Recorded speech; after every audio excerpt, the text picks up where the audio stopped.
નમસ્કાર મિત્રો, સ્વાગત છે તમારું આપ સૌની સિયારી ચેનલ ગુજરાતી સાહિત્ય વિદની યુટ્યુબ ચેનલમાં હું નિકુંજ પરમાર આપ સૌનું તહેદિલ સ્વાગત કરું છું।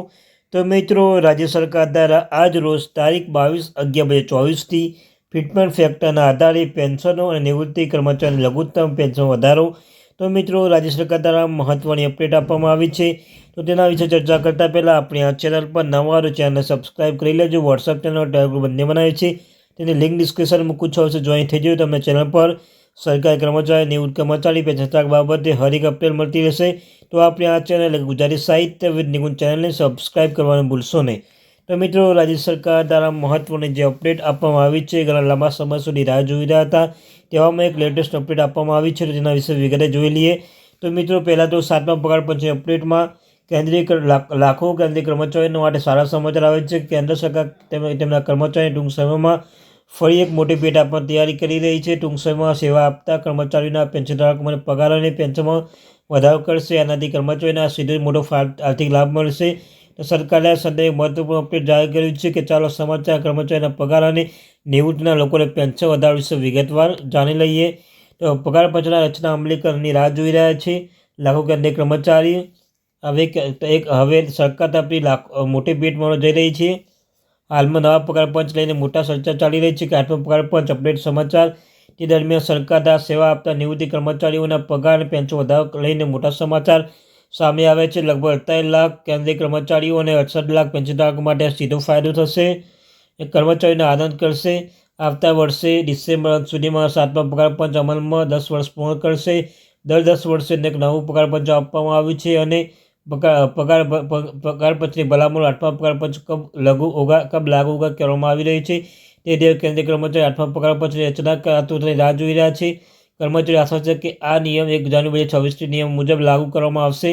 તમને જણાવી દઈએ કે સરકાર દ્વારા હજુ કોઈ સત્તાવાર જાહેરાત કરવામાં આવી નથી। તો મિત્રો, પુષ્ટિ કરવામાં આવી નથી અને અહેવાલ અનુસાર 8મા પગાર પંચ 1 જાન્યુઆરી 2026થી અમલમાં આવી શકે છે।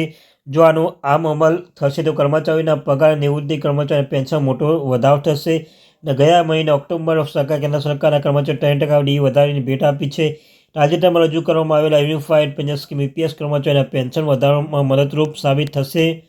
સરકારના દાવો પણ કર્યો છે કે યુનિફાઈડ પેન્શન સ્કીમના નિયમો કેન્દ્રીય કર્મચારીઓ માટે નવી પેન્શન યોજના તેઓને અમલ આવતા 1 વર્ષ એપ્રિલ કરવામાં આવશે। આ યોજના અનુસાર નક્કી કરાયેલા નિયમો અનુસાર કેન્દ્રીય 12 મહિને બાદ મૂળ પગાર 25% પેન્શન તરીકે મળે છે, તો 12 મહિને કર્મચારીના નિવૃત્તિ પૂર્ણ પહેલાં કરશે। આમાં સરેરાશ પગાર નક્કી કરવામાં આવશે। આ સાથે સરકારની કર્મચારીઓ દર મહિને 10,000 રૂપિયા યુનિફાઈડ પેન્શન સ્કીમમાં પેન્શન કેટલું હશે આપશે, જેમ ઓછામાં ઓછા 10 વર્ષ સુધી સેવા આપશે। સરકાર દ્વારા ગેરંટી તરીકે આ દાવો કરવામાં આવ્યો છે તેમને આ લાભો યુપીએસ હેઠળ મળશે। કેન્દ્ર સરકાર દ્વારા ઓગસ્ટ મહિનામાં યુપીએસ એટલે કે યુનિફાઈડ પેન્શન સ્કીમની જાહેર કરવામાં આવી છે। આ એક નવી સ્કીમ છે જે રિટાયર્ડ કર્મચારીઓ માટે મોટો ભેટથી ઓછી નથી, તે ઘણા ફાયદાઓ છે। આ યોજના મુજબ ઓછામાં ઓછા 25 વર્ષ સુધી કામ કરનાર કર્મચારી નિવૃત્તિ પહેલાં 12 મહિના પર રહેલા સરેરાશ મૂળભૂત પગાર 50% પેન્શન તરીકે મળશે। યુનિફાઈડ પેન્શન સ્કીમમાં કબ લાગુ હોગી? ઓછામાં ઓછા 10 વર્ષથી નોકરી કરતા કર્મચારીઓને આ યોજના લાભ લઈ શકે છે। આ પછી જો તમે નોકરી છોડી દો તો તમને ઓછામાં ઓછી 10,000 રૂપિયા પેન્શન રકમ મળશે। જો કર્મચારી મૃત્યુ થાય છે તો મૃત કર્મચારી પેન્શન 60% પરિવારને આપવામાં આવશે। આ યોજના હેઠળ એવી જોગવાઈ છે કે કર્મચારીના નિવૃત્તિ પર ગ્રેજ્યુટી એકસાથે ચૂકવણી પણ કરવામાં આવશે। તે હવે હપ્તા આપવામાં આવશે નહીં। છઠ્ઠું છે મિત્રો, આવા કર્મચારીના ફુગાવાના સૂચકાંકનો લાભ પણ આપવામાં આવશે। આ સ્કીમમાં ખાસ વાત એ છે કે કર્મચારીને પોતાના તરફથી તેમના પગારમાંથી ફાળો આપવાની જરૂર નથી। સરકાર તેના તરફથી કર્મચારીને મૂળ પગાર 18.5% ભોગવશે। કર્મચારીને રાષ્ટ્રીય પેન્શન યોજના અને એકીકૃત પેન્શન યોજના વચ્ચે પસંદગી કરવાની તક મળશે। આ તેમના માટે વિકલ્પ તરીકે ઉપલબ્ધ રહેશે। એટલું જ નહીં, નિવૃત્તિ સમયે દર 6 મહિને માસિક પગાર અને નિયમ ડીમાં 10મો ભાગ ઉમેરવામાં આવશે। હજુ સુધી 8મા પગાર પંચ રચના કરવામાં આવી નથી અને ન તો સરકાર અંગે કોઈ સ્પષ્ટતા કરી છે। આવી સ્થિતિમાં કંઈ પણ કહેવું વહેલું ગણાશે। તેમ છતાં એવું માનવામાં આવે છે કે નવું પગાર પંચ 1 જાન્યુઆરી 2026થી અમલમાં આવી શકે છે। એવી પણ શક્યતાઓ છે કે 8મા પગાર પંચના અમલ પછી સરકાર કર્મચારી પગારમાં સ્પેશિયલ ફિટમેન્ટ ફેક્ટર આધાર ફેરફાર કરવામાં આવશે। તો મિત્રો, આટલું ફિટમેન્ટ ફેક્ટર લાગુ કરી શકાય। હાલમાં લાગુ 7મા પગાર પંચ અપડેટ સમાચાર એટલે કર્મચારીઓના પગારમાં સુધારો કરવા ફિટમેન્ટ ફેક્ટર 257 ફિટમેન્ટ ફેક્ટર લાગુ કરવામાં આવશે। હવે એવી ચર્ચા ચાલી રહી છે કે કેન્દ્ર સરકાર 8મા પગાર પંચ એક બમણું 1.92ના ફીડબેક ફેક્ટર માહિતી સુધા આધાર બનાવી શકે છે. મીડિયા અનુસાર આ પ્રકાશમાં આવી રહી છે સરકારને આધાર તરીકે ઓછા મુજબ 2.86% ફીડબેક ફેક્ટર પરિબળ ઉપયોગ કરી શકે છે. આમ થશે તો કર્મચારી પગાર પેન્શનમાં વધુ ફાયદો થશે. જાણો લઘુત્તમ પગાર કેટલો વધી શકે છે.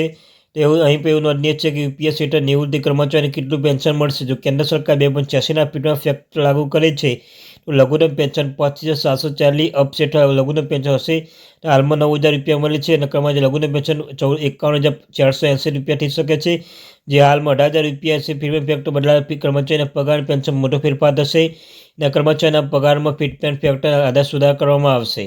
ગુજરાત સરકાર ગત રવિવારે કેબિનેટ બેઠકમાં નિર્ણય કર્યો છે કે એપ્રિલ 2005 પહેલાં સરકારી નોકરી લાગેલા કર્મચારીઓ જૂની પેન્શન યોજના લાભ અપાશે.